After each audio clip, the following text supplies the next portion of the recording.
Hi, welcome to job updates in Telugu. Botanical research institute నుంచి technical assistant, technician, అలాగే junior secretariat assistant లేదా junior assistant అనే జాబ్స్కి notification విడుదల చేశారు.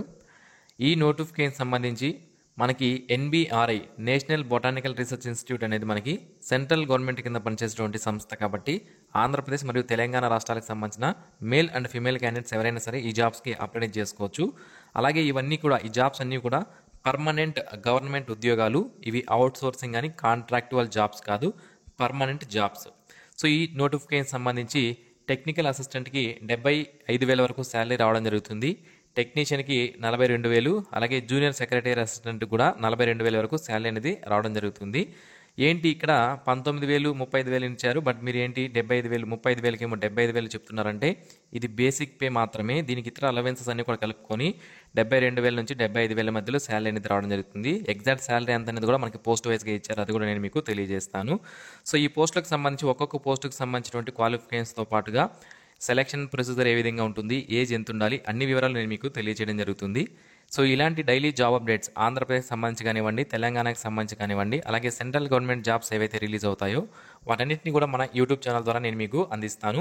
మీరు మిస్ అవ్వకుండా ఉండాలి అంటే ఇప్పుడే మన ఛానల్కి అయితే సబ్స్క్రైబ్ చేసుకోండి. సో మొదటగా టెక్నికల్ అసిస్టెంట్లో మళ్ళీ ఏరియా వైజ్గా పోస్టులు డిఫరెంట్ ఉన్నాయి. ఒక్కొక్క పోస్టుకు సంబంధించిన వివరాలు కూడా నేను మీకు తెలియజేస్తాను. సో ఫస్ట్ వచ్చి మనకి ఫార్మాకోగ్నసీ సంబంధించి ఈ పోస్ట్కి మీరు అప్లై చేయాలనుకుంటే మీ ఏజ్ అనేది 28 ఇయర్స్ వరకు అనేది ఉండాలి తప్పనిసరిగా. ఇక 75,212 రూపాయలు పర్ మంత్ శాలరీ రావడం జరుగుతుంది. బీఎస్సీ విత్ కెమిస్ట్రీ చేసిన వాళ్ళు దీనికి అప్లై చేసుకోవచ్చు. అయితే ఇక్కడ చూడండి, ఎసెన్షియల్ క్వాలిఫికేషన్ అంటే బీఎస్సీ కెమిస్ట్రీ అడిగారు కదా, ఇది తప్పనిసరిగా ఉండాలి. ఇక్కడ డిజైరబుల్ క్వాలిఫికేషన్ అండ్ ఎక్స్పీరియన్స్ అనేది అడగడం జరిగింది. సో ఎసెన్షియల్ అంటే తప్పనిసరిగా ఉండాలి, డిజైరబుల్ అంటే ఈ క్వాలిఫికేషన్ ఉన్నా లేకపోయినా మనం అప్లై అనేది చేసుకోవచ్చు అన్నమాట. ఒకవేళ డిజైరబుల్ క్వాలిఫికేషన్ ఉంటే మీకు కొద్దిగా ప్రిఫరెన్స్ అనేది ఇవ్వడం జరుగుతుంది. ఇక్కడ ఇంటర్వ్యూ లేదు కాబట్టి, ఎగ్జామినేషన్ కాబట్టి మనకి ఓన్లీ ఎసెన్షియల్ క్వాలిఫికేషన్ ఉన్నా కూడా మనము అప్లై చేసుకునే అవకాశం అయితే ఉంటుందన్నమాట. So next technical assistant environmental science సంబంధించి ఒక వేకెన్సీ ఉంది. 28 ఇయర్స్ వరకు ఉన్నటువంటి అభ్యర్థులు అప్లై చేయవచ్చు. 75,212 రూపాయలు పర్ మంత్ శాలరీ ఉంటుంది. బీఎస్సీ విత్ ఎన్విరాన్మెంటల్ సైన్స్ చేసినటువంటి అభ్యర్థులు అప్లై చేసుకునే అవకాశం అయితే ఉంటుంది. 1 year full time professional qualification అనేది ఉండాలి, మనకి ఇక్కడ క్లియర్గా మెన్షన్ చేశారు. సో నెక్స్ట్ వేకెన్సీ వచ్చి మనకి మాలిక్యులర్ బయాలజీకి సంబంధించి ఒక వేకెన్సీ ఇవ్వడం జరిగింది. సో ఇందులో మనకి ఎకనామికలీ వీకర్ సెక్షన్ వాళ్ళకి ఈ పోస్ట్ రిజర్వేషన్ చేయబడి ఉంది. 28 ఇయర్స్ ఉన్న అభ్యర్థులు అప్లై అనేది చేయవచ్చు. బీఎస్సీ ఇన్ మాలిక్యులర్ బయాలజీ లేదా బయోటెక్నాలజీ చేసిన అభ్యర్థులు అప్లై చేసుకునే అవకాశం అయితే ఉంటుంది. Next technical assistant plant breeding సంబంధించి 75,212 రూపాయలు పర్ మంత్ రావడం జరుగుతుంది, శాలరీ వస్తుంది. బీఎస్సీ అగ్రికల్చర్ చేసిన వాళ్ళు అప్లై చేసుకోవచ్చు. నెక్స్ట్ అగ్రికల్చర్ లేదా హార్టికల్చర్ టెక్నికల్ అసిస్టెంట్ అనే జాబ్కి సంబంధించి ఇక్కడ మనకి టోటల్గా 4 వేకెన్సీస్ ఉన్నాయి. Unreserved 1, OBC 1, SC 1, person disability క్యాండిడేట్స్కి ఒక వేకెన్సీ ఇవ్వడం జరిగింది. 20 ఏజ్ వరకు ఉన్నటువంటి అభ్యర్థులు అప్లై చేయవచ్చు. ఏజ్ రిలాక్సేషన్ అనేది ఇక్కడ వర్తిస్తుంది ఎస్సీ ఎస్టీ వాళ్ళకి. ఇక్కడ బీఎస్సీ అగ్రికల్చర్ లేదా బీఎస్సీ హార్టికల్చర్ చేసిన వాళ్ళు అప్లై చేసుకోవచ్చు ఈ పోస్ట్కి సంబంధించి. నెక్స్ట్ ఇంజనీరింగ్ ఎలక్ట్రికల్ సంబంధించి మనకి డిప్లొమా ఇన్ ఎలక్ట్రికల్ ఇంజనీరింగ్ చేసిన వాళ్ళు అప్లై చేసుకునే అవకాశం అయితే ఉంటుంది. 2 ఇయర్స్ మనకి ఎక్స్పీరియన్స్ అనేది తప్పనిసరిగా అడిగారు, అది మీరు ఇక్కడ గమనించాలి. సో నెక్స్ట్ వేకెన్సీ వచ్చి మనకి, సో ఇది ఈ టెక్నికల్ అసిస్టెంట్ జాబ్స్ దీనికి సంబంధించి. ఇక్కడ సెలక్షన్ ప్రొసీజర్ అనేది ఏ విధంగా ఉంటుందంటే మనకి టెక్నికల్ అసిస్టెంట్ పోస్ట్కి మనకి ఒక స్క్రీనింగ్ కమిటీ అనేది ఉంటుంది. ఎగ్జామినేషన్ కండక్ట్ చేసి ట్రేడ్ టెస్ట్ అనేది కండక్ట్ చేయడం జరుగుతుంది. సో దానికి సంబంధించి ఎగ్జామినేషన్ ఈ విధంగా ఉంటుంది. OMR based objective type multiple choice questions examination అనేది కండక్ట్ చేస్తారు. ఇందులో మనకి క్వశ్చన్ పేపర్ అనేది ఇంగ్లీష్ లేదా హిందీలో మాత్రమే ఉంటుంది. డిప్లొమా పోస్టులకి అయితే డిప్లొమా లెవెల్లో, గ్రాడ్యుయేషన్ పోస్టులకి గ్రాడ్యుయేషన్ లెవెల్లో క్వశ్చన్ పేపర్ రావడం జరుగుతుంది. 200 క్వశ్చన్స్ అనేవి ఉంటాయి. టైం అనేది మనకి 3 అవర్స్ 180 మినిట్స్ టైం అనేది మనకి ఇస్తారు. సో మొదటగా పేపర్ 1 అనేది కండక్ట్ చేస్తారు. ఇందులో మెంటల్ ఎబిలిటీ టెస్ట్ అనేది ఉంటుంది. 50 క్వశ్చన్లు ఉంటాయి, 100 మార్కులకి ఇది కండక్ట్ చేస్తారు. ఇందులో ఈ పేపర్ 1 ఏదైతే ఉందో దీనికి నెగిటివ్ మార్క్స్ అనేవి ఉండవు.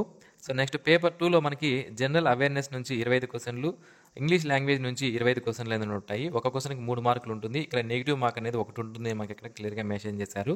నెక్స్ట్ పేపర్ 3కి సంబంధించి కాన్సర్న్ సబ్జెక్ట్ అంటే మీరు ఏదైతే బీఎస్సీలో కానీ డిప్లొమా కానీ సబ్జెక్ట్ ఏదైతే మీ స్ట్రీమ్ ఏదైతే ఉందో అందులో నుంచి క్వశ్చన్స్ అనేవి వస్తాయి. 100 క్వశ్చన్స్ ఉంటాయి, 300 మార్క్స్కి ఇక్కడ కండక్ట్ చేస్తారు. ఇక్కడ ఒక నెగిటివ్ మార్క్ అనేది ఉంటుందన్నమాట.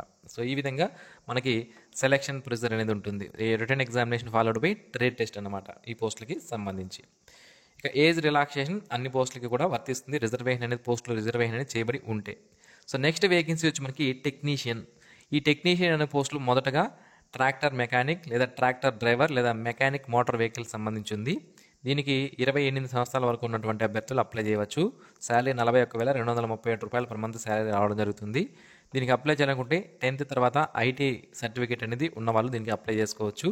సో నెక్స్ట్ వేకెన్సీ వచ్చి మనకి ల్యాబొరేటరీ అసిస్టెంట్ లేదా కెమికల్ ల్యాబ్ అసిస్టెంట్ లేదా క్వాలిటీ అజురెన్స్ అసిస్టెంట్ అనే జాబ్కి సంబంధించి దీనికి అప్లై చేయాలనుకుంటే మనకి 10th తర్వాత ఐటీఐ అనేది పాస్ అయి ఉండాలన్నమాట.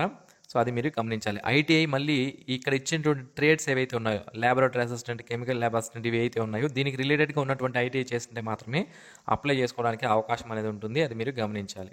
So next gardener, floriculture and landscaping, agriculture assistant, horticulture assistant, soil testing and crop technician జాబ్స్కి సంబంధించి మీరు ఈ రిలేటెడ్ ట్రేడ్స్లో ఐటీ చదివినటువంటి అభ్యర్థులు అప్లై చేసుకునే అవకాశం అయితే ఉంటుంది.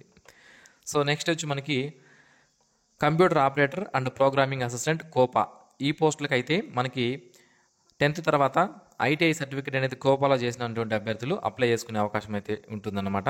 సో ఏజ్ లిమిట్ అనేది 31 సంవత్సరాల వరకు ఇవ్వడం జరిగింది. అది మీరు ఇక్కడ గమనించాలి. సో నెక్స్ట్ ఎలక్ట్రీషియన్ సంబంధించి ఐటీఐ ఎలక్ట్రీషియన్ ట్రేడ్ చేసిన వాళ్ళు అప్లై చేసుకోవచ్చు. ఫిట్టర్కి ఐటీఐ ఫిట్టర్ చేసిన వాళ్ళు అప్లై చేసుకోవచ్చు. ప్లంబర్కి ఐటీఐ ప్లంబర్ చేసిన వాళ్ళు అప్లై చేసుకోవచ్చు. హౌస్ కీపింగ్కి 10th తర్వాత ఐటీఐ సర్టిఫికేట్ చేసినటువంటి అభ్యర్థులు హౌస్ కీపింగ్లో అప్లై చేసుకునే అవకాశం అయితే ఉంటుంది. ఇక ఈ పోస్టులకు సంబంధించి సెలక్షన్ విషయానికి వస్తే 150 మార్కులకి ఎగ్జామినేషన్ కండక్ట్ చేస్తారు. 2 hours 30 minutes టైం అనేది ఉంటుంది. ఫస్ట్ పేపర్ 1లో మెంటల్ ఎబిలిటీ టెస్ట్ అనేది ఉంటుంది. 50 క్వశ్చన్లు 100 మార్కులకి. దీంట్లో ఎటువంటి నెగిటివ్ మార్క్స్ అనేవి పేపర్ 1లో ఉండవు. నెక్స్ట్ పేపర్ 2 కండక్ట్ చేస్తారు. జనరల్ అవేర్నెస్ 25 క్వశ్చన్లు, జనరల్ ఇంగ్లీష్ లాంగ్వేజ్ 25 క్వశ్చన్లు. సో ఒక్క క్వశ్చన్కి 3 మార్కులు అనేది పేపర్ 2లో ఉంటుంది. ఒక నెగిటివ్ మార్క్ అనేది ఉంటుంది మనకి ఇక్కడ క్లియర్గా మెన్షన్ చేశారు. పేపర్ 3 వచ్చి మనకి కాన్స్టెంట్ సబ్జెక్ట్ అనేది ఉంటుంది. 50 క్వశ్చన్లు 150 మార్కులకి ఉంటుంది. ఒక నెగిటివ్ మార్క్ అనేది ఇవ్వడం జరుగుతుంది అన్నమాట. సో ఈ విధంగా మనకి సెలక్షన్ ప్రొసీజర్ అనేది కండక్ట్ చేయడం అనేది జరుగుతుంది. సో నెక్స్ట్ వేకెన్సీ వచ్చి మనకి జూనియర్ సెక్రటేరియట్ అసిస్టెంట్ లేదా జూనియర్ అసిస్టెంట్. ఇందులో ఫైనాన్స్ అండ్ అకౌంట్స్ అని, స్టోర్స్ అండ్ పర్చేజ్ అని, అలాగే మనకి ఇంకొక కేటగిరీ కూడా ఉంటుంది. దానికి సంబంధించి ఈ జూనియర్ సెక్రటేరియట్ అసిస్టెంట్ అనే జాబ్స్కి శాలరీ అనేది మనకి 41,237 రూపాయలు పర్ మంత్ రావడం జరుగుతుంది. సో ఈ పోస్టులు అన్నిటికీ కూడా మీరు అప్లై చేయాలనుకుంటే జూనియర్ సెక్రటేరియట్ అసిస్టెంట్ అనే పోస్ట్కి అప్లై చేయాలనుకుంటే ఇంటర్మీడియట్ అనేది తప్పనిసరిగా పాస్ అయి ఉండాలి, లేదా ఈక్వలెంట్ క్వాలిఫికేషన్ ఉన్న వాళ్ళు అప్లై చేసుకోవచ్చు. కంప్యూటర్ టైప్ స్పీడ్ అనేది వచ్చి ఉండాలండి. ఈ కంప్యూటర్ టైపింగ్ అనేది మీకు ఇప్పుడు రాకపోయినా మీరు అప్లికేషన్ చేసుకోవచ్చు. ఆన్లైన్ అప్లికేషన్ అనేది చేసుకోండి. తర్వాత మనకి ఈ ఆన్లైన్ అప్లికేషన్స్ కంప్లీట్ అవ్వాలి. దాని తర్వాత రిటర్న్ ఎగ్జామినేషన్ కంప్లీట్ చేయాలి. దాని తర్వాత టైపింగ్ టెస్ట్ కండక్ట్ చేస్తారు కాబట్టి ఈ ప్రాసెస్ అంతా జరగడానికి కొద్ది రోజులు టైం పడుతుంది. ఆలోపు మనం ఈజీగా ఈ టైపింగ్ టెస్ట్ అనేది నేర్చుకోవచ్చు. No problem. 1 or 2 monthsలో 35 words per minute English typing అనేది మనం నేర్చుకునే అవకాశం అయితే ఉంటుంది. ఇది మనకి ఈ జూనియర్ సెక్రటేరియట్ అసిస్టెంట్ అనే జాబ్కి 200 మార్కులకి ఎగ్జామినేషన్ కండక్ట్ చేస్తారు. 2 hours 30 minutes టైం ఉంటుంది. మెంటల్ ఎబిలిటీ టెస్ట్ పేపర్ 1లో మనకి 100 క్వశ్చన్లు 200 మార్కులకి, నెగిటివ్ మార్క్స్ అనేవి ఉండవు. పేపర్ 2లో జనరల్ అవేర్నెస్, ఇంగ్లీష్ లాంగ్వేజ్ నుంచి క్వశ్చన్స్ అనేవి వస్తాయి. ఇక్కడ మనకి ఇంగ్లీష్ క్వశ్చన్స్ వచ్చి 50, జనరల్ అవేర్నెస్ నుంచి 50 ఉంటాయి. ఇక్కడ ఒక క్వశ్చన్కి ఒక నెగిటివ్ మార్క్ అనేది ఉంటుంది. మనకి ఇక్కడ క్లియర్గా మెన్షన్ చేశారు. ఈ విధంగా దీనికి సెలక్షన్ ప్రొసీజర్ అనేది ఉంటుందండి. ఓకే, సో ఇది ఫ్రెండ్స్ ఈ నోటిఫికేషన్ సంబంధించినటువంటి పూర్తి వివరాలు. అప్లికెంట్ ఫీజు విషయానికి వస్తే unreserved, OBC, economically weaker section వాళ్ళకి 500 రూపాయల ఫీజు అనేది ఉంటుంది. Women, SC, ST, person with disability, ex service మెన్కి ఎటువంటి ఫీజు పే చేయాల్సిన అవసరం అనేది లేదు. డైరెక్ట్గా మీరు ఆన్లైన్లో అప్లికేషన్ అనేది చేసుకోవచ్చు. మిగిలిన వాళ్ళందరూ అప్లికేషన్ ఫీజు అనేది పే చేయాలన్నమాట. ఆన్లైన్లో అప్లై చేసే లింక్ని వీడియో కింద డిస్క్రిప్షన్లో నేను మీకు ప్రొవైడ్ చేస్తాను. అక్కడ నుంచి మీరు అప్లై చేసుకునే అవకాశం అయితే ఉంటుంది. సో ఈ నోటిఫికేషన్ అనేది మనకి నేషనల్ బొటానికల్ రీసెర్చ్ ఇన్స్టిట్యూట్ నుంచి రావడం జరిగింది.